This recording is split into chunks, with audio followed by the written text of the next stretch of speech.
Día de hoy nuestra segunda clase con una oración. Vamos a comenzar en el nombre del Padre, del Hijo, del Espíritu Santo. Amén.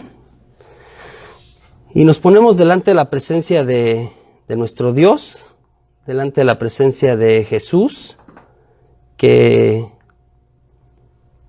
tuvo a bien hacerse como uno de nosotros, de encarnarse para poder rescatarnos de aquello que nos había apartado, nos apartaba de la misericordia, del amor infinito que Dios nos tiene.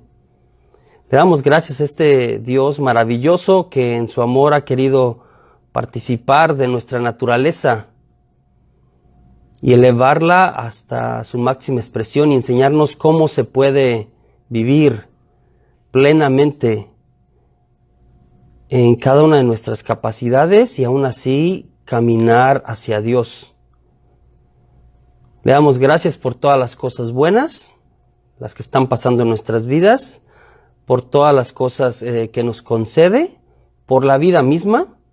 Le damos gracias que estamos vivos, que estamos aquí, que tenemos una familia, que tenemos una casa, un techo, que tenemos con quien compartir. Le damos gracias porque es un Dios fiel y camina con nosotros. Pedimos que una vez más, sobre los que estamos participando de este curso, envíe la luz de su Espíritu Santo, como Él lo prometió a los apóstoles y a todos los que lo invocaran. Que nos mande la luz de su Espíritu Santo, que renueve nuestro interior, nuestra vida completa, que la ilumine, que la llene de sentido, que nos ayude a entender cada vez y mejor a su palabra, a la misma persona de Jesús, y podamos verlo como es y dar testimonio de su persona delante de los demás. Pedimos a nuestra Madre del Cielo, a nuestra Madre María, a la Madre de Jesús y Madre nuestra, que interceda por cada uno de nosotros. En este momento traemos cada quien allí desde su corazón y depositamos en las manos de María nuestras preocupaciones y nuestras necesidades, aquello que queremos que lleve hasta la presencia de su Hijo que tanto la ama y que siempre la escucha. Y todo esto lo pedimos en el nombre del que está sobre todo nombre, el de Jesucristo, nuestro Rey y Señor, quien es Dios y vive y reina por los siglos de los siglos. Amén. Amén. En el nombre del Padre, del Hijo, del Espíritu Santo. Amén. Vamos a brincar el texto. Entonces, la semana pasada, la clase anterior, cerramos hablando de esta frase que me parece muy importante. Fue una de las últimas cosas que yo mencioné. En la catequesis, lo que se enseña es a Cristo, el Verbo encarnado e Hijo de Dios, y todo lo demás en referencia a Él. El único que enseña es Cristo, y cualquier otro lo hace en la medida en que es portavoz suyo, permitiendo que Cristo enseñe por su boca. Esta frase del Catecismo de la Iglesia Católica dice varias cosas interesantes. Una primera es que, de verdad que si en todos nuestros programas de catequesis, y yo mencionaba la semana pasada nuestros programas de niños, nuestros programas de adolescentes, nuestros programas de jóvenes, no estamos comunicando a Jesús, no estamos enseñando a Jesús, no estamos hablando de Jesús, no estamos presentando a Jesús, entonces estamos haciéndonos los locos, aunque suene raro lo que estoy diciendo, ¿sí? Entonces tenemos programas bonitos, estamos entreteniendo a la gente, pero no les estamos dando lo que nos pide que compartamos, que es a la persona de Jesús. Yo mencionaba estos programas, sobre todo con los más jóvenes y más jóvenes, pero en realidad todas las labores, todas las acciones pastorales que hagamos tienen que ir enfocadas a esto, y si no lo estamos haciendo, estamos quedando cortos. Si el grupo de oración no está comunicando a Jesús, de alguna o de otra manera, intencionalmente, ¿no? Y puede ser directa o indirectamente, entonces no estamos haciendo nuestra labor como grupo de oración, ¿no? Si yo, José Juan, estoy dando cursos y no estoy comunicando a Jesús, entonces tampoco estoy cumpliendo mi misión. Si yo, José Juan, padre de familia, no estoy enseñándoles a mis hijos a relacionarse con Jesús, entonces me estoy dando un paseo como papá nada más. La finalidad global de la catequesis no se trata de comunicar un mensaje, se trata de comunicar una persona. Se llama Jesús. Y todo lo relacionado a Él, porque dice lo demás, ¿no? Encarnado el Hijo de Dios, todo lo demás en referencia a Él. Entonces, si enseñamos alguna otra cosa, al final tiene que apuntar a Jesús mismo. Es decir, nuestra labor evangelizadora, formadora, ministerial, pastoral, en cualquier nivel, desde el más bajito hasta el más alto, ¿sí? En la iglesia y fuera de la iglesia, tiene que ser cristocéntrica. Tiene que estar centrada en la persona de Jesús. Si no, nos estamos dando un paseo. No estamos cumpliendo con ese objetivo. Es comunicar a Jesús. Y yo les decía la semana pasada, ten algo importante. Y ese Jesús se comunica, sí, desde los conceptos. Estamos hablando hoy, y las siguientes clases estaremos hablando de qué dicen, qué se ha dicho sobre Jesús. Cómo se ha ido desarrollando esta doctrina sobre la segunda persona de la Trinidad. Cómo lo fueron entendiendo en los primeros siglos. Cómo progresó a través de los siglos. ¿Qué ha dicho una persona y otra? ¿No? Pero al final del día yo les pedía de hecho también de favor eso, que mientras hacemos este curso, intensificáramos de una o de otra manera nuestra vida de oración con Jesús concretamente. Porque es desde la experiencia y desde la relación, ¿sí?, que podemos hablar de Jesús. Por supuesto que aprender de Jesús nos ayuda a conocer más a la persona de Jesús. Pero la mejor manera de aprender de Jesús es relacionándonos con Jesús.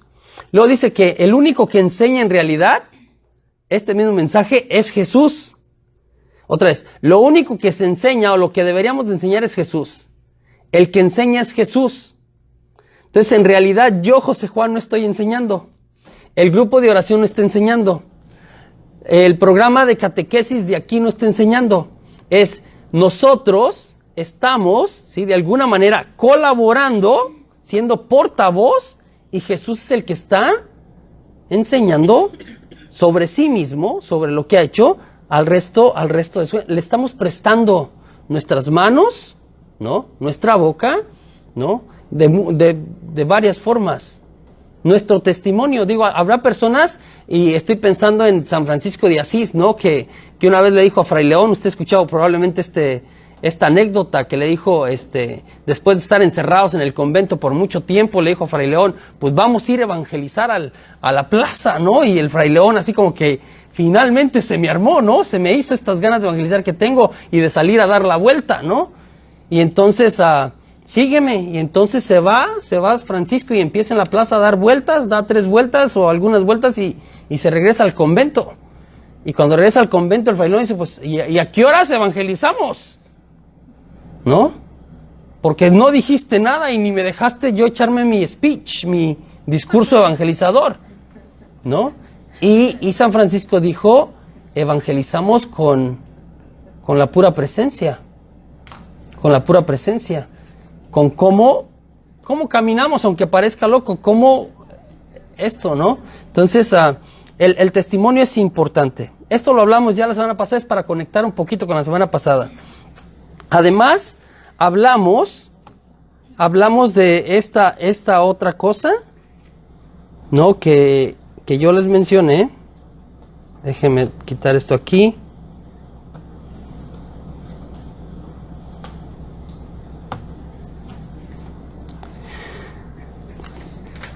Las 3 etapas de la formación de los evangelios. Y le explico esto, y se hace poquito relevante, porque tenemos que entender que mucho de lo que vamos a hablar de Jesús está en los evangelios.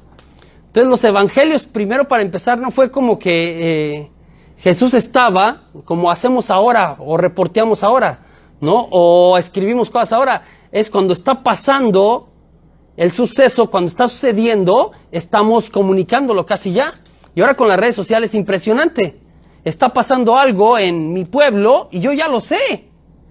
Hubo una matanza en mi pueblo, ¿no? Y en ese mismo momento hay gente que hasta me está enseñando cómo están aventándose los tiros, ¿no?, a través de los videitos. O alguien graba, es muy fiel. Los evangelios no fue así.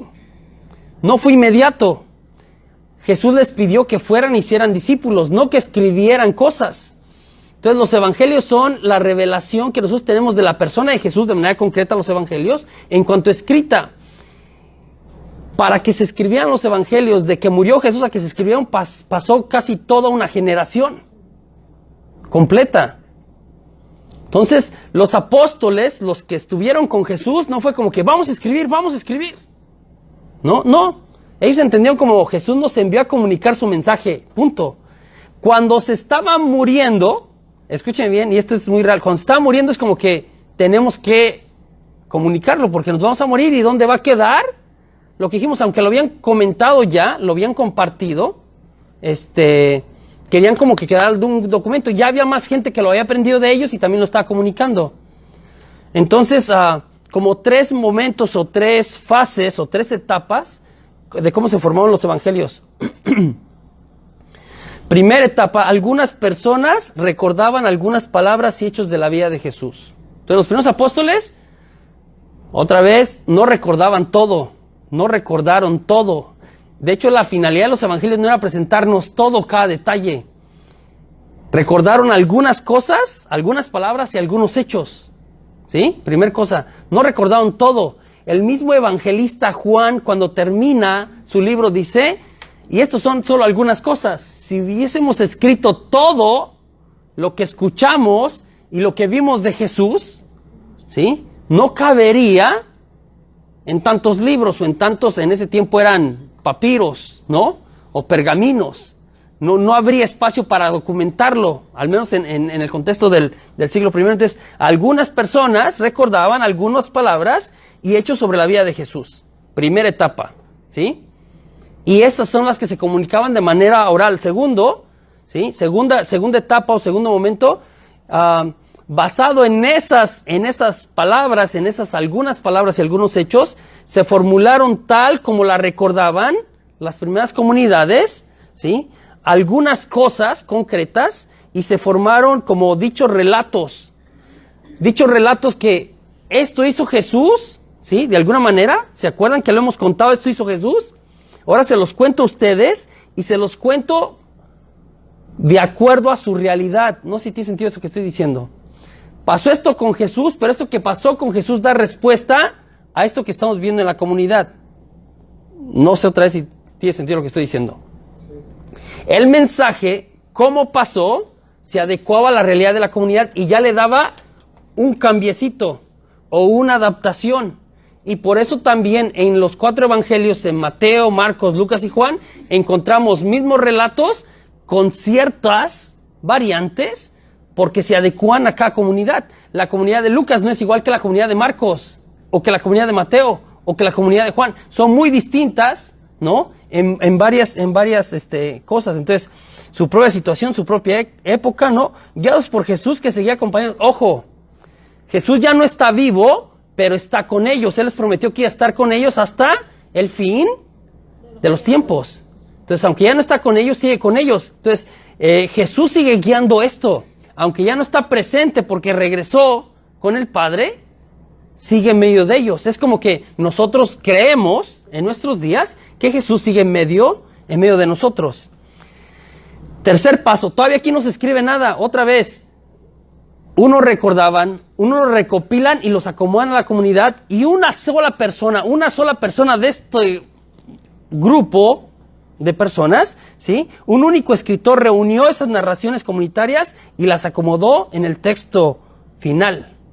Esto se llama los 3 estadios del evangelio. Es como 3 momentos de cómo finalmente el evangelio que nosotros tenemos lo escribió una persona seguramente. ¿Quién puede argumentar que pueden ser hasta 2 personas en alguna ocasión? Pero una persona fue como que la que estaba detrás de la idea. Pero en realidad estos son los recuerdos ya de una comunidad. No sé si tiene sentido lo que estoy diciendo. Así nos llegaron los evangelios.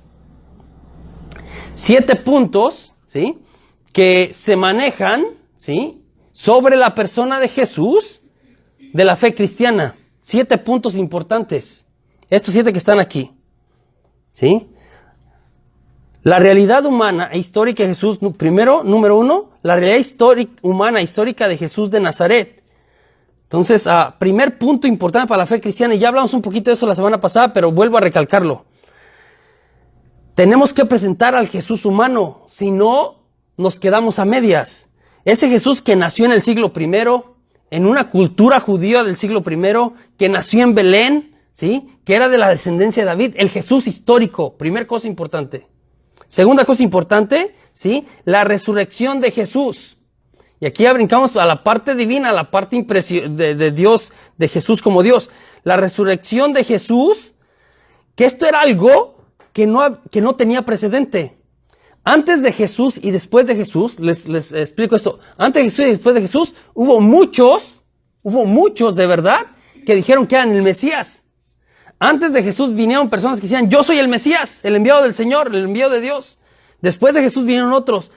¿Cuál fue la diferencia entre todos estos que vinieron antes y vinieron después y Jesús mismo? La resurrección. No tenía precedente. Nadie había muerto y regresado de la vida por sí mismo. ¿Sí?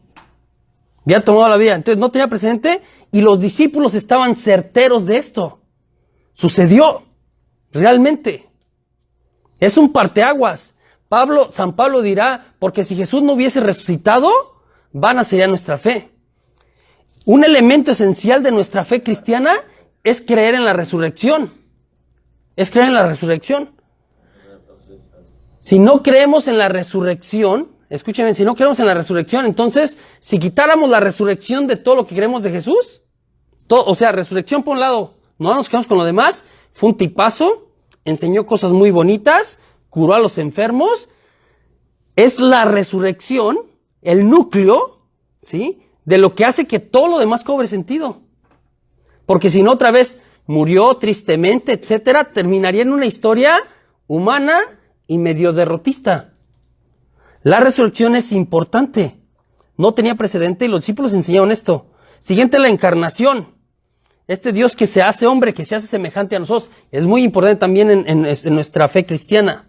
Jesús se encarnó, ¿no? Y yo recuerdo un padre que enseñaba y se agarraba así como esta carne, ¿no? Como se encarnó, se hizo como tú y como yo, ¿no? Es importante que entendamos esto, porque luego es otra parte que no queda clara y que a lo largo de la historia también ha como que causado algunos tipos de herejías.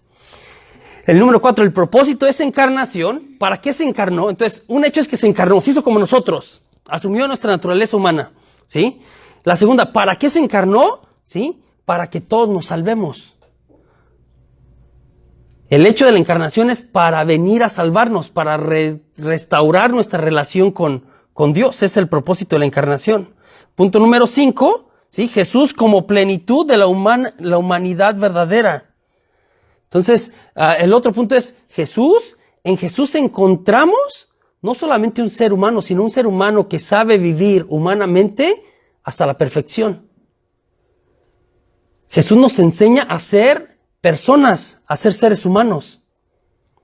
Número 6, la presencia siempre actual de Jesucristo en medio de nosotros. Entonces, aunque padeció, murió, resucitó, estuvo entre nosotros históricamente, Jesús sigue en medio de nosotros. A través de los siglos, no nos ha dejado solos, no nos ha dejado desamparados. Como prometió, estaré con ustedes todos los días hasta el fin del mundo. Hay quien dice, claro, una manera concreta es en la Eucaristía, porque nosotros creemos que sí se presente. Pero en el día a día, ¿no? Aquellos que hemos aprendido y a veces hemos vivido esta relación con Jesús, nos damos cuenta que aunque a veces estoy solo, no estoy solo. Y puede ser para bien y puede ser para mal. Estoy pensando para bien es como que hay un momento en que soy consciente, no hay nadie a mi alrededor y que Jesús está conmigo. No sé si usted ha tenido un momento así en su vida. Él está conmigo, Él me acompaña. No estoy solo. Y eso me da certeza, me da fortaleza, me da valentía, me da ganas de seguir. ¿Sí? Hay momentos en que me equivoqué, por decir alguna cosa, cometí un pecado y también soy consciente que Jesús está conmigo. Y en ese momento me siento mal. ¿Sí? Pero es Jesús, ¿sí? La presencia es siempre actual. Y punto número 7, Jesucristo como Señor de todo lo creado. ¿No? Jesucristo como Señor de todo lo creado y de toda la historia. No solamente Jesús es el Señor de ahora, sino será el Señor del futuro. Está con nosotros, seguirá con nosotros y reinará reinará para siempre. Este es como que, ¿cómo era Jesús más o menos? Más cercano que todos los demás. Ya no le pareció tan guapo. ¿Verdad que no? Sí. ¿Según quién? ¿Según quién? Sí. Según los estándares judíos era muy guapo. ¿No? Entonces, puse esto porque los documentos de la iglesia resaltan y ponen que es muy importante que hablemos de la parte humana de Jesús. La parte humana de Jesús. Gaudium et Spes, yo les leí esto, ¿no? Dice que en el Credo de los Apóstoles decimos que nacido de Santa María la Virgen. Y cuando hablamos de nacido de Santa María la Virgen, ¿no? Que se hizo hombre, se encarnó. Yo leía la semana pasada y decía, trabajó con manos de hombre, como las de usted y las mías. Se le hicieron callos y trabajó duro, ¿sí? Si se hacía loco, pues las tenía suavecitas. Pero con manos de hombre, trabajó con manos de hombre. Pensó con inteligencia de hombre. Obró con voluntad de hombre. Y amó con corazón de hombre. Tenía también sus emociones. Yo les he comentado en algunas ocasiones, ¿no? Jesús se pone triste, Jesús se enoja, Jesús llora, Jesús siente. Jesús ama a su madre profundamente. Se decepciona de aquellos que no entienden, que no pueden ver la luz y la verdad. Jesús es muy humano en ese sentido. ¿Sí? Entonces, Gaudium et Spes, y Gaudium et Spes es importante porque en el Concilio Vaticano II fue un cambio. La iglesia se había hecho muy espiritual, muy divina, muy así como que muy santa, muy allá, ¿no? Y muy separada del mundo. Se hablaba de la persona humana como negar su parte física humana, ¿no? Había medio en el ambiente cristiano una dualidad de yo soy muy espiritual y tú eres muy carnal, muy pecador. Y había como esta, y es Gaudium et Spes que empieza a decir, no, espéreme. Dios viene a salvar a toda la persona y toda la persona es con su parte física y su parte emocional y su parte espiritual, porque tendríamos como a separar como eso es malo, entonces eso no es de Dios, cosas que tenemos nosotros también. Es decir, no, toda la persona, ¿sí? Toda la persona es digna de la salvación y del amor de Dios, y es creación de Dios y es buena. Juan Pablo II, 15 años más tarde, desarrollará una teología que se llama teología del cuerpo y explicará con mejor y con más detalle, de una manera mejor y con más detalle cada una de estas cosas. Pero acá empieza Gaudium et Spes a hablar de esto y dice que Jesús realmente se hizo como nosotros. Le explico eso porque luego hay gente que sigue pensando y herejías modernas que piensan así como que sí, Jesús tal vez se hizo como nosotros, pero no pudo ser como nosotros. Como hay gente que de verdad no se puede imaginar a Jesús enojado, como sí, Jesús no se enojó. Él tenía perfecto control de todo, ¿no? Jesús no sentía, no, pues sentía, ¿no? Igual es importante que entendamos esto que nos enseña la Escritura de se hizo en todo semejante a nosotros, menos en el pecado. Pero tuvo tentaciones, vamos a hablar de eso también en esta clase. ¿Cuántas tentaciones? ¿3 nada más? No, un montón, ¿no? 50, estas 3 representan la vía de tentación de Jesús. ¿Cuántas tentaciones tiene usted? ¿Ah? Hasta varias al día a veces, cuando no nos va tan bien, ¿sí? Entonces las tentaciones, el relato de las tentaciones de Jesús en los evangelios representa su vida, no es como que ya la hizo, ya brincó las 3, estuvo resuelto, no. Jesús, su vida completa, el diablo quiso desviarlo de su propósito, como lo quiere desviarnos a usted y a mí. Es importante, entonces, amó con un corazón de hombre. Los evangelios, por lo tanto, quiero explicar esto, los evangelios no son biografías. Esto es importante y aunque suena fuerte, los evangelios no son biografías. Entendemos una biografía, sobre todo en estos tiempos, algo que nos dice todos los detalles acerca de la persona. Los evangelios no quieren contarnos todos los detalles acerca de la persona de Jesús. Los evangelios, ¿sí?, son buenas noticias que presentan la vida y la misión de Jesús para inspirar y alimentar nuestra fe en Él. No es una biografía. son relatos tomados que nos ayudan a nosotros de alguna manera, ¿sí? De hechos, de sucesos de la vida de Jesús, pero no es toda la vida de Jesús. Hay muchas cosas que no sabemos de la vida de Jesús. De hecho, hay más cosas que no sabemos que las que sabemos, aunque parezca loco, ¿no? Nació, ¿no? Y que hecho el nacimiento, más que una cosa biografía, ahorita lo voy a explicar también, fue para conectar con las profecías del Antiguo Testamento, para conectar con todo lo que se venía diciendo de él, las narraciones de la infancia, ¿no? Después desaparece y aparece a los 12 en un evento. Y luego de los 12 no aparece hasta los 30 en su vida pública y dura 3 años. Ahí no puedes armar una biografía. Una biografía, si usted quiere escribir una biografía, tiene que decir otra vez dónde nací, a qué escuela fui, dónde crecí, ¿no? Quiénes eran mis hermanos, qué, no lo sé, cada cosa que fui viviendo, luego a cuál secundaria fui, luego a cuál preparatoria fui, luego si me puse a trabajar con mi papá, en qué trabajé con mi papá, o sea, es muchos detalles, en qué casa viví, de cuál, etcétera. Entonces, los evangelios no quieren hacer eso. No quieren hacer eso. Entonces, a propósito de lo que está diciendo el afán de Mateo y de Lucas, estos dos narran relatos de la infancia de Jesús. Ni Juan ni Marcos tienen relatos de la infancia de Jesús. Marcos empieza con el bautismo, ya está grandote Jesús, tiene 30, para empezar. Los únicos 2 evangelios que nos relatan la infancia de Jesús, de cómo nació, Mateo y Lucas. ¿Sí? Y otra vez la finalidad no es montarnos algo más para hacerle fuerza a la cuestión de la biografía. Eran para afirmar quién era Jesús, cuál era su identidad verdadera. Trataron de facilitar Mateo y Lucas una transición entre el Antiguo Testamento y el Evangelio. Te vamos a presentar a Jesús, ¿no? Y entonces conectan con los relatos de la infancia, porque los dos tienen genealogía, ¿sí? Los relatos de la infancia, Jesús es el hijo de David, es el hijo de Abraham, es el que había de venir. Esa es la finalidad de los relatos de la infancia. ¿Por qué no se puede componer entonces una biografía de Jesús en el sentido moderno de la expresión? Porque no es lo que encontramos, escuchen, aunque suene medio raro y medio fuerte, no es una expresión objetiva y rigurosa.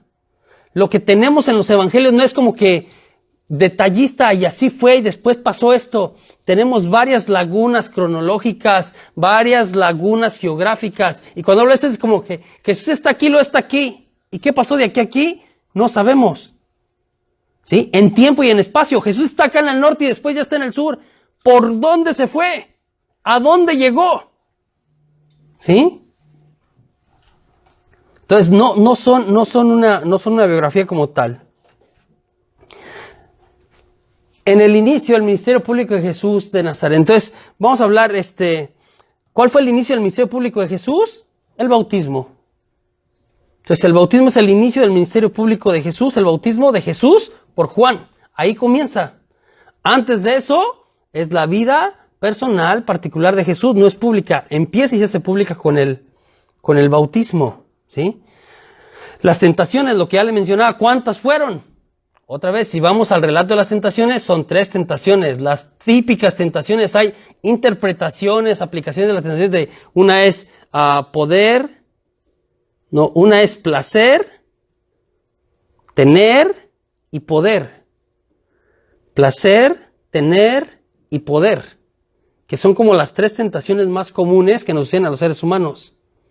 Placer tenía que ver con comer, ¿sí? Convierte esa piedra en pan. Y luego hay quien también explica las tentaciones, que estas son las mismas tentaciones que el pueblo de Israel tuvo en el desierto. El problema o la situación o la diferencia entre el pueblo de Israel en el desierto en Éxodo, ¿sí? Y Jesús es llevado al desierto y es tentado, mira cómo es presentada la tentación, ¿sí? El pueblo no la superó. Empezó a sentir hambre y ¿qué hizo? Murmuró, reclamó a Moisés y a Dios. Nos sacaste para morirnos de hambre. Jesús pasa hambre, viene la tentación y Jesús no murmura. No solo de pan vive el hombre. Entonces, el pueblo de Israel no brinca las tentaciones, Jesús vence las tentaciones. Vence las tentaciones. Entonces, placer, tener, ¿no? Le dice el demonio, si te hincas delante de mí, te daré. No, te daré todo lo que ves. tener. Y luego poder. Lo sube a la parte más alta del templo y dice, déjate caer, que al cabo Dios manda a sus ángeles. Y podía mandarlos, pero es otra tentación. Ahora, yo le explicaba esto de cuántas tentaciones tuvo Jesús, 3, varias. Y yo decía, 50 con ese, ¿no? Muchas tentaciones, toda su vida tuvo tentaciones. ¿No cayó? Estas 3 representan, de alguna manera, que Jesús fue tentado como usted y yo somos tentados. Pero Él fue capaz de brincarlas. ¿Cuál es el mensaje principal de Jesús? El mensaje principal de Jesús, a través de los 4 evangelios, a través de lo que hace, a través de lo que dice, es el reino de Dios. El mensaje principal, el tema central, lo más importante para Jesús, es hablar e instaurar el reino de Dios. Que Dios reine. Y no se refiere a un reino en el sentido humano. ¿Sí? Cuando hablamos de que Dios sea el rey de mi vida, ¿sí? Es más en el sentido de que yo deje que Dios de alguna manera guíe, inspire, acompañe, ilumine lo que yo hago. El reino de Dios. Que el reino de Dios, yo menciono aquí, el reino de Dios no es un lugar. El reino de Dios no es un lugar. No es como que ahí está un castillo, ahí está el reino de Dios. El reino de Dios es un acontecimiento. El reino de Dios sucede en usted y en mí cuando le abrimos el corazón a Dios y le dejamos que viva, habite en nuestra vida, en nuestra familia, en nuestro hogar, en nuestra casa, en nuestra parroquia, en el grupo. Ahí sucede el reino de Dios. El reino de Dios es un acontecimiento, no un lugar. Y un acontecimiento es importante. Escuchad de un hermano de Costa Rica. Hay una diferencia entre un evento y un acontecimiento. En un evento, pues no pasa mucho, es algo que organizas, ¿no? Y que alguien se divierte o que está bonito o que una cosa que sucede. Un evento. Un acontecimiento, la diferencia entre evento y acontecimiento, un acontecimiento es, el acontecimiento transforma la vida y la visión de la persona. ¿No tiene sentido? El nacimiento de un hijo es un acontecimiento. Para los que somos papás, eso cambia la vida. ¿Sí? El día que yo tuve un encuentro en un retiro que sentía a Jesús bien cerca, eso fue un acontecimiento. El día que fui al concierto de los Temerarios, eso fue un evento. Bailé harto, pero no cambió mi vida en nada. No tiene sentido, ¿sí? Me divertí. El día que fui al Palenque con el Chente, pues canté todas las canciones del Chente Fernández. Eso fue un evento, un acontecimiento. El día que usted se casó fue un acontecimiento. Queriéndolo o no queriéndolo. Ese día cambió la vida. Dejó de ser yo y pasó a ser nosotros. ¿Sí? Entonces, el reino de Dios, quiero que entienda desde ese sentido, el reino de Dios no es un evento, no es un espacio, es un acontecimiento. Jesús viene y quiere que ese acontecimiento suceda. Entonces, en ese sentido, la misión pastoral nuestra es hacer acontecimientos. Porque luego también pastoralmente, en los grupos, en la parroquia, en la iglesia, nosotros acostumbramos a hacer eventos también. Vamos a hacer un evento, ¿no? Vamos a vender enchiladas, eso es un evento. Vamos a hacer un retiro. Un retiro puede convertirse, si lo hacemos como Dios manda, en un acontecimiento. Sí, el reino de Dios es un acontecimiento. Las parábolas. Fue una de las maneras, ¿no? Como más comunes, como Jesús comunicó el reino de Dios. ¿Cómo es el reino de Dios? Y habló con parábolas. ¿Qué son las parábolas? ¿Sí? Porque hizo uso de varias cosas Jesús, pero si hay una que prevalece en los evangelios, es el uso de las parábolas. Es un género literario. Era una manera de comunicar cosas del siglo I. ¿Sí? Eran como metáforas poéticas. Y muchas de estas eran como historias que por encima parecen historias muy sencillas de la vida ordinaria, pero que en realidad cada historia lo que quería lograr era desafiar ciertos conceptos que tenían las personas. Entonces cada historia es, claro, les entregó la viña a unas personas, se fue, después mandó por la viña y mataron a los que mandó. Es una historia, pero está desafiando cosas muy claras de Dios llamó al pueblo de Israel, el pueblo de Israel no contestó, etcétera, etcétera. Es más profundo. Algunas de estas metáforas en las parábolas son participativas, entonces como que, ¿qué piensan ustedes? ¿O quiénes son ustedes de los que hablamos? No queda nada más en el aire, envuelve a la gente. Jesús cuenta una parábola y luego lanza así como que la cuestión. Entonces son relatos dramatizados basados en la vida real. Entonces va a haber granito de mostaza, ¿no? Estoy pensando que hay varias, la parábola del hijo pródigo, la de la dracma perdida, todas estas son parábolas, ¿no? Basadas en la vida real con un estilo común en el siglo I. Y es una forma que Jesús utilizó bastante. Entonces, te cuento algo, sobre todo en Mateo, ¿no?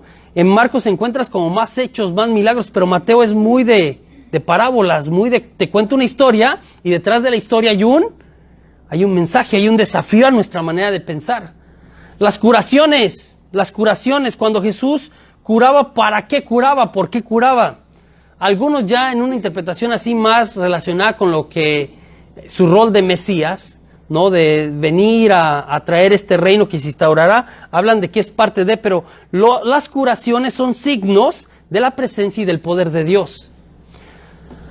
Los milagros o las curaciones en los evangelios no son para apantallar, no son para que la gente se quede como wow.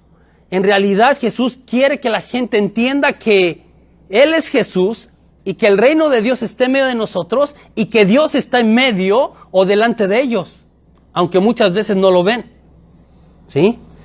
Dios está realmente, cuando sucede un milagro, ¿sí? En los evangelios y cuando sucede en nuestras vidas, es que Dios está presente y operante. Está aquí y no está aquí nada más paradito, está aquí obrando. ¿Amén? Amén. Entonces, las curaciones, los milagros, ¿sí? Nos hablan de un Dios presente y operante. Nos hablan que el reino de Dios está en medio de nosotros, que este reino de Dios está sucediendo. Y cuando está sucediendo, suceden este tipo de cosas. La gente se sana. Jesús sana, ¿sí? A las personas. Y luego tenemos la parte de ser discípulo de Jesús. Y con eso cerraba como que esta parte de alguna manera, esta primera parte, ¿qué implicaba en el siglo I ser discípulo de Jesús? Primer cosa, era un seguimiento de por vida. Una vez que te hacías discípulo, seguías para toda la vida a ese maestro, ¿sí? A ese maestro, lo seguías para toda la vida. Aún, esto es importante, aún en el sufrimiento. A veces nosotros nos hacemos discípulos cuando las cosas están bonitas. Cuando las cosas no están bien, entonces es que andamos rajándonos. Andamos tirando la toalla. Andamos dejando el ministerio. Andamos cambiando de iglesia. Y no me refiero nada más de que de aquí me voy a Cristo Rey. Estoy hablando que de aquí me voy a otra o ya nunca regreso a ninguna.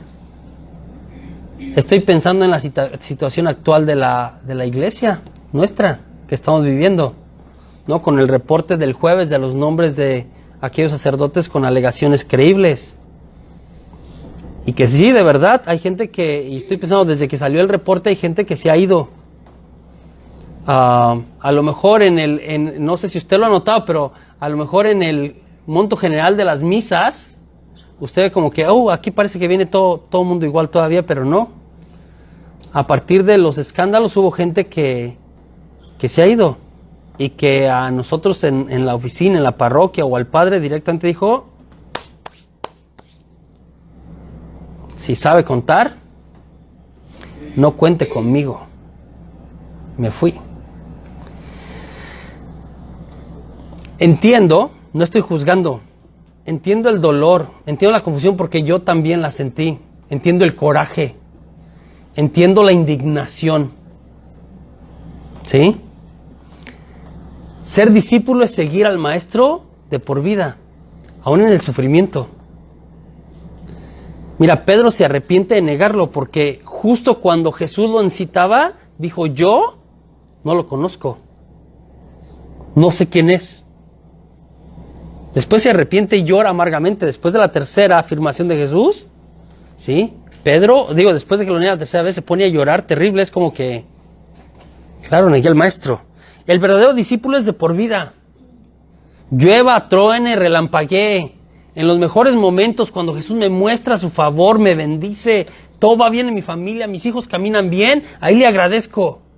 Pero cuando la cosa no va bien, entonces me aferro a seguir a Jesús.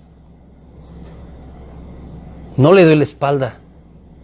Y hay quien puede decir, bueno, pues Jesús no es la iglesia. En cierto punto, pero en cierto punto no. No, es el discipulado se vive, ¿sí?, dentro de una comunidad. Y dentro de una comunidad con dificultades, con cosas buenas y con cosas no tan buenas. ¿Cómo se llegaba a ser discípulo? Jesús llama. Es una cosa distinta. Yo les enseñé que en el curso de discipulado yo hablaba de esto. En tiempos de Jesús, los rabís, los maestros del tiempo de Jesús, ¿sí?, los discípulos escogían a los maestros y venían y le pedían como que si me acepta. Había maestros muy famosos y si yo quería ser alguien reconocido, entonces no iba con cualquier maestro. Me iba con el mejor. Muy parecido a como hacen los muchachos ahora cuando salen de la prepa y van a la universidad. ¿Sí? Van a la universidad. Generalmente se da un proceso de, entre mejor sea la universidad, dependiendo de lo que quiero estudiar, mejor. Y aunque suene loco y suene así medio comparativo, no es lo mismo tal universidad a tal universidad. A lo mejor nosotros como padres pues no entendemos, pero sus hijos saben. Y le van a decir como que, no, pero esta sale más barata, hijito. Pero él quiere esta. En el siglo I, ¿sí?, los rabís famosos eran muy taquilleros. La gente quería estar con ellos. Los discípulos de Jesús no buscan a Jesús.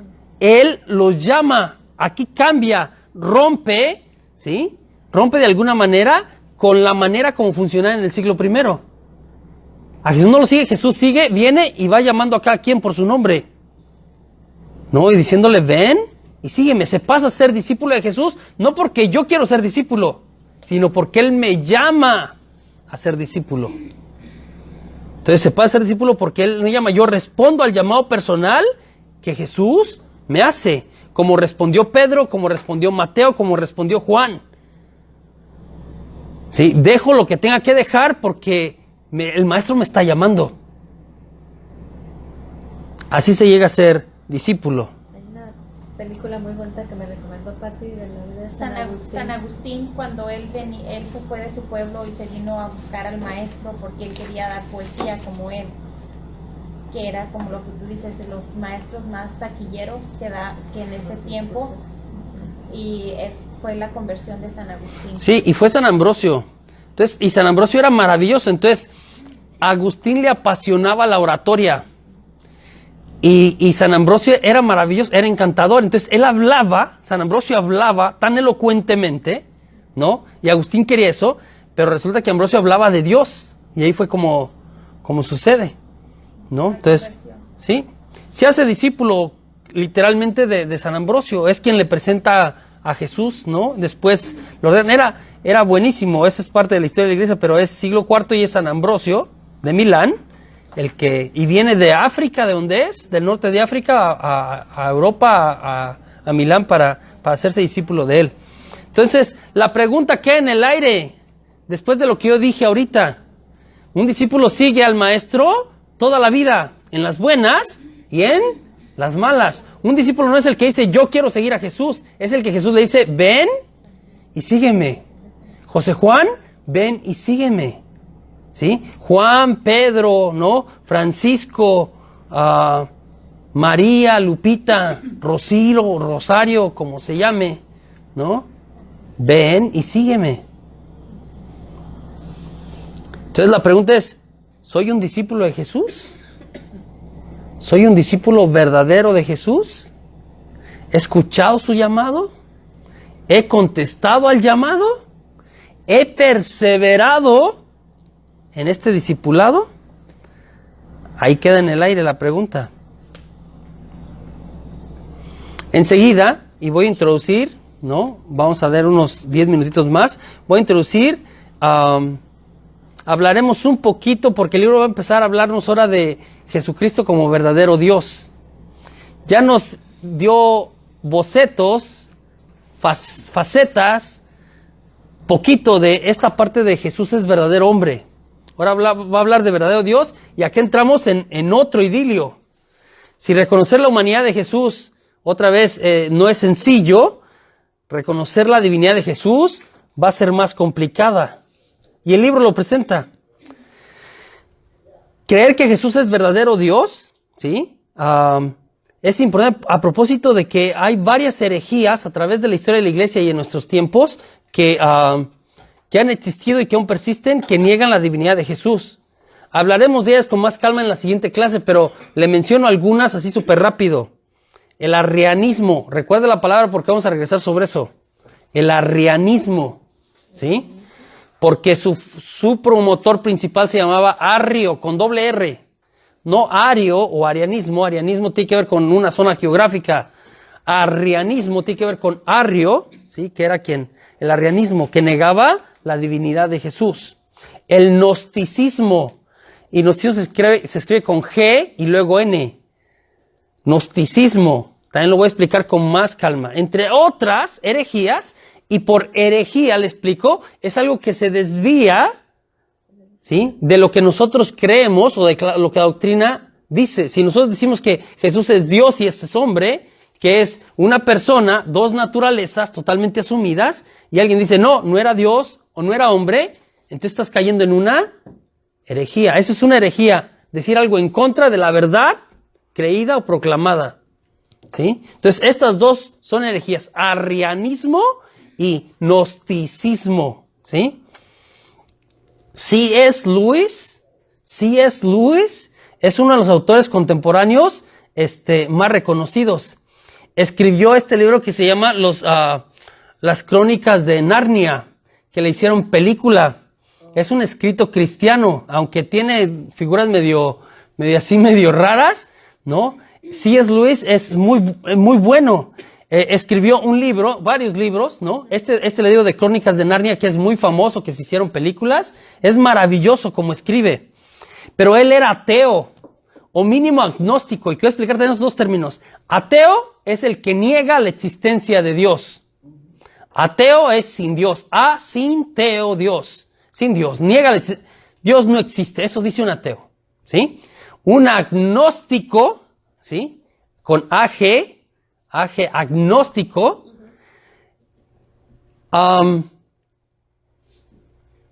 no niega directamente la existencia de Dios, pero dice, si existiese, en realidad no tenemos certeza que lo podemos conocer o entender. No tiene sentido. Al final del día termina más o menos en la misma posición, pero quiero que diferenciemos. Ateo niega a Dios, ¿sí? Niega a Dios de una, no existe. Ateo, Dios no existe, ¿sí? Agnóstico, si existe, no lo podemos conocer. No podemos ser de Dios. Duda, ¿no? Duda que termina en negación al final del día. Quiero explicar eso, ¿sí? Y él era los dos. C.S. Lewis era medio ateo y medio agnóstico, como que una combinación de los dos. Pero luego que se convierte al cristianismo, él plantea estas tres cosas para los ateos, este trilema. Entonces, un dilema es entre dos cosas, un trilema es entre tres ideas o tres supuestos. Y empieza a decir sobre Jesús, sobre creer en Jesús como Dios, ¿sí? Pone 3 cosas en este libro de él que se llama Mere Christianity, mera cristianidad. No sé si existe en español, yo lo encontré en inglés, Mere Christianity. Dice, mira, si Jesús dijo que es Dios, es cualquiera de estos 3. Cualquiera de estos 3. Primero, es un mentiroso. Si Jesús sabía que no era Dios, pero dijo que era, es un mentiroso. Si Jesús sabía que no era Dios y de cualquier manera lo dijo, lo afirmó, es un mentiroso. Primera opción. Segunda opción, si Jesús, ¿sí? Lunático, loco. Si Jesús pensó, se imaginó en sus sueños guajiros, ¿sí? Que era Dios, pero en realidad no era, era un loco, era un lunático. Se le zafaron varios tornillos. Segunda opción, mentiroso, lunático o Señor. Si Jesús realmente era Dios, ¿sí? El Señor, el Kyrios, el Adonai. Si Jesús era quien dijo que era, ¿sí? Dios hecho carne. Entonces, no nos queda más que como las 3 opciones. O pensar que fue un mentiroso, o pensar que fue un lunático, o pensar que realmente fue lo que dijo que fue, o quién era. Entonces, si me tengo que preguntar en nuestros tiempos de ¿quién era realmente Jesús? ¿Sí? Y luego Matthew Kelly retoma esto y los menciona también en algunos de sus libros. O era mentiroso, o era lunático, o era. Pero todos tenemos que preguntar y ser honestos. Porque ninguno en la historia, nadie ha influido la humanidad, escuchen bien, como Jesús. Nadie. Ni los más famosos emperadores, conquistadores, pensadores, filósofos han influido la historia de la humanidad como Jesús. Porque Él dijo que era Dios. Entonces, nos quedan 3 posturas.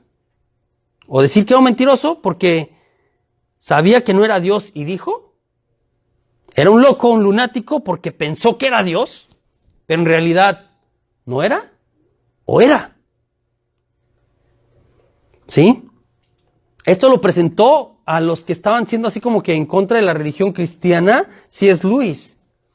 El doctor, otro teólogo de nuestros tiempos biblista que se llama Brand Pitre, o Pitre se lee, ¿no?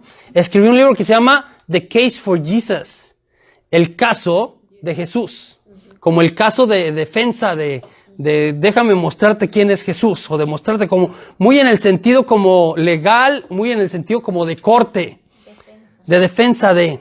Escribió un libro muy bueno, si existe en español yo se lo recomiendo, The Case for Jesus. Aparte el Dr. Petrie es buenísimo, es buenísimo. Entonces si encuentra algo en español, o si puede leer inglés, pues lo puede leer en inglés, pero si encuentra en español, es muy bueno el libro. En su caso de Case for Jesus, ahora, C.S. Lewis hace varias décadas que planteó esto. En estos años o décadas que han pasado después de C.S. Lewis, lo que ha pasado es que estos 3 de o era un mentiroso, o era un lunático, o era quien era, estaba basado, ¿sí? En la asunción de que lo que dicen los evangelios, ¿sí? Nos mandan a pensar cualquiera de estas 3. El problema es que en las últimas décadas alguien ha puesto en tela de juicio la veracidad de los evangelios.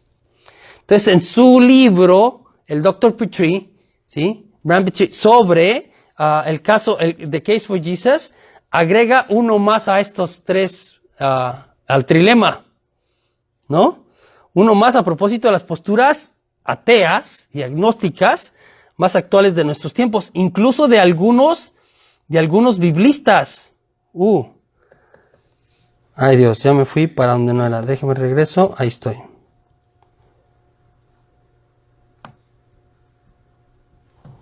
El número 4, no está aquí, va a estar en las notas. Entonces sí va a ser importante que si lo pueden bajar. El número 4 es, Jesús fue una leyenda. Una leyenda. Y las leyendas son una historia maravillosa, pero que en realidad no existió. Hubo un teólogo que dijo, que se llama Bart Ehrman, que respondiendo a lo que C.S. Lewis afirmó, dijo que probablemente Jesús nunca se llamó a sí mismo Dios. Que sí existió, que sí anduvo por ahí, pero que él nunca dijo de sí mismo que él era Dios. Que en realidad, más tarde los apóstoles fueron los que empezaron a decir que Jesús dijo, pero que en realidad él no dijo. ¿Sí? El Dr. Petrie se agarra varios textos, y con eso voy a terminar la clase del día de hoy, donde Jesús, sobre todo en el Evangelio de Juan, y alguien dirá, otra vez, y va a decir el Dr. Petrie, en el Evangelio de Juan hay varias veces que Jesús dice, yo soy. Antes Abraham era el más grande y aquí hay alguien más que Abraham. Yo soy más grande que Abraham. Y utiliza el término yo soy. Y yo soy en griego, que fue el lenguaje original de los evangelios, es ego eimi. Ego eimi es igual, ¿sí? Ego eimi es igual a lo que Dios dice de sí mismo en Éxodo, ¿sí? En Éxodo 3:14. Cuando Moisés le pregunta, ¿y quién me manda? ¿Quién le digo al faraón que me manda? Y, ¿sí? De la zarza ardiendo, Dios le responde, dile que te manda, yo soy. Diles que yo soy, te manda. Para un judío, esto es importante, para un judío del siglo I, un religioso conocedor de las Escrituras, ¿sí? Una vez que Jesús empieza a utilizar el yo soy, el Padre y yo somos uno mismo, yo soy el camino, la verdad y la vida, yo soy la luz del mundo, yo soy, varias veces. Y cuando le preguntas, ¿acaso tú eres? Yo soy. Recuerde, a Jesús lo mataron en el proceso judío por blasfemo. Y la blasfemia era declararse algo que no era. Él dijo que era Dios. A propósito, digo que este tío lo que decía como que, espérate. Probablemente Jesús nunca dijo eso, lo inventaron más tarde. Él dijo en los relatos, ¿sí? Cuando calma la tormenta, estamos viendo un Jesús que es realmente Dios. Cuando camina sobre las aguas, es que no sabemos si Jesús sabía que era Dios o no era Dios, porque luego también hacemos esta pregunta, cuando hacemos cristología, es que ¿cuándo se dio cuenta Jesús? ¿Cómo sabía? A lo mejor nosotros estamos asumiendo que sabía y él nunca supo, ¿no? Y él dice como que cuando lees con calma el relato de caminar sobre las aguas, dice la medida de cuándo los alcanza. Porque los apóstoles se lanzan en la barca y se queda Jesús atrás. Y empieza la tormenta después de rato, ¿sí? Y es que les da miedo, y es que Jesús viene en medio de la tormenta, caminando sobre las aguas. Y según la distancia que da es 4 millas. 4 millas. Y el Dr. Petrie en su libro, y es como hasta chistoso, dice como que él es de Luisiana. Y no sé dónde en Luisiana hay uno de los puentes encima del mar más largos que existen sobre el mundo. Creo 18 millas o no sé cuántas millas son. O 28 millas, no me acuerdo cuántas son. Pero dijo, una vez cuando iba cruzando el puente y estaba pensando en este pasaje, ¿no? Porque el puente estaba marcando como 1 milla, 2 millas, dentro del puente 3 millas. A la cuarta milla se paró, ¿no? Y volteó para atrás, para donde se miraba tierra firme. Y dijo, no, es que Jesús tuvo que saber que era Dios. Mínimo en la milla 1 ya tenía que saber. Imagínate caminar sobre las aguas por 1 milla, y si no supo en la 1, para la 2. En la 4 seguro que tenía claro que era Dios, ¿no? Hace como él, como chiste. Pero es importante. Voy a cerrar diciendo la cuestión de la transfiguración. Y esto es ya para que entendamos que la Biblia nos da la certeza de lo que creemos también. Con esto voy a cerrar el día de hoy. ¿Usted recuerda el pasaje de la transfiguración? Jesús sube al monte y en el monte aparecen 2 personajes. ¿Cuáles son los 2 personajes? Moisés y Elías, ¿sí? Y una de las interpretaciones más comunes de este pasaje, de la transfiguración es que Moisés es la ley, la Torah, ¿sí? Este señor estudiado, ¿sí? Rosario. Y Elías es los profetas. Moisés resume toda la ley del Antiguo Testamento y Elías todos los profetas. Y están con Jesús. Entonces quiere decir como que están platicando, ¿no? Hay quien interpreta y dice, están platicando lo que le sigue a Jesús, que ya es la pasión. Y por mucho tiempo se entendió como que eso es, ahí termina el mensaje. No, Jesús se les manifiesta y que los discípulos, Pedro, Santiago y Juan, vean la gloria y que vean esos personajes. Y qué bonito, porque viene el momento de la prueba. Que tengan un pedacito de cielo porque van a bajar y del monte de la transfiguración irán al monte Calvario. De la gloria de Dios irán al sufrimiento total, al sinsentido, a que maten al Hijo del Hombre. Muchas interpretaciones. El Dr. Piché agarra y dice, espérenme. Entre varios personajes del Antiguo Testamento, las dos teofanías, o dos de las teofanías más, y teofanía entienda es manifestaciones poderosas de Dios, ¿sí? Donde Dios se muestra, se da a conocer un poquito. Las dos de las más importantes le sucedieron a Moisés y a Elías. Los dos van a un monte. Moisés en Éxodo va a un monte para ver a Dios, ¿sí? Y no alcanza a ver a Dios, le alcanza a ver la espalda, pero no puede verlo cara a cara porque ellos creen que si ves a Dios cara a cara te mueres. Entonces ve un poquito de Dios, una probadita de Dios. ¿Amén? ¿Me sigue? Elías también va al monte a buscar a Dios y a que Dios se le manifieste. Y recuerda el pasaje y hay un trueno y hay temblor y ahí no estaba Dios.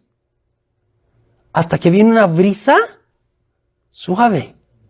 Y es en la brisa suave donde él descubre que ahí está Dios. Cierro mi idea y con eso termino. ¿Sí? O la idea del Dr. Petrie, que me parece muy interesante. Me parece muy interesante. Estos dos en el Antiguo Testamento, Elías y Moisés, querían ver a Dios cara a cara. ¿Qué está pasando en la transfiguración? Finalmente están viendo a Dios cara a cara. Jesús realmente es Dios. Ellos lo buscaron muchos siglos atrás y vieron un poquito de su gloria. Ahorita la gloria de Dios en la transfiguración está delante de ellos. Jesús realmente, si vamos a los pasajes bíblicos, ¿sí? Es el Hijo de Dios. Es Dios mismo manifestándose.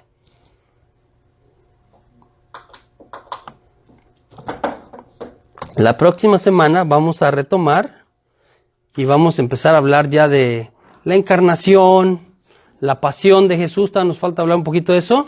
Vamos a retomar la clase, la pasión y muerte de Jesús, hablar de esta parte. Amén. Amén. Vamos a terminar con una oración en el nombre del Padre, del Hijo, del Espíritu Santo.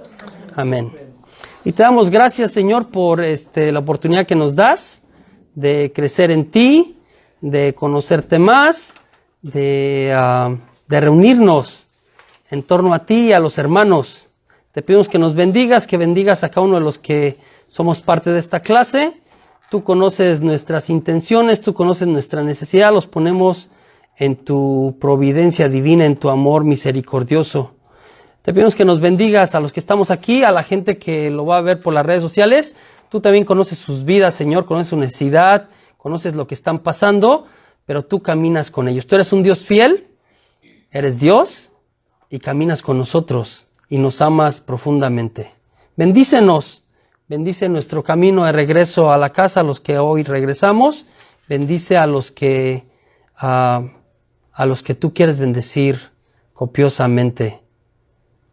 Pedimos otra vez a nuestra Madre del Cielo que nos acompañe. Le saludamos como le saludó el ángel y como le saludó Santa Isabel, diciendo: Dios te salve María, llena eres de gracia, el Señor es contigo. Bendita eres entre todas las mujeres y bendito es el fruto de tu vientre Jesús. Santa María, Madre de Dios, ruega por nosotros los pecadores, ahora y en la hora de nuestra muerte. Amén. En nombre del Padre, y del Hijo, y del Espíritu Santo. Amén.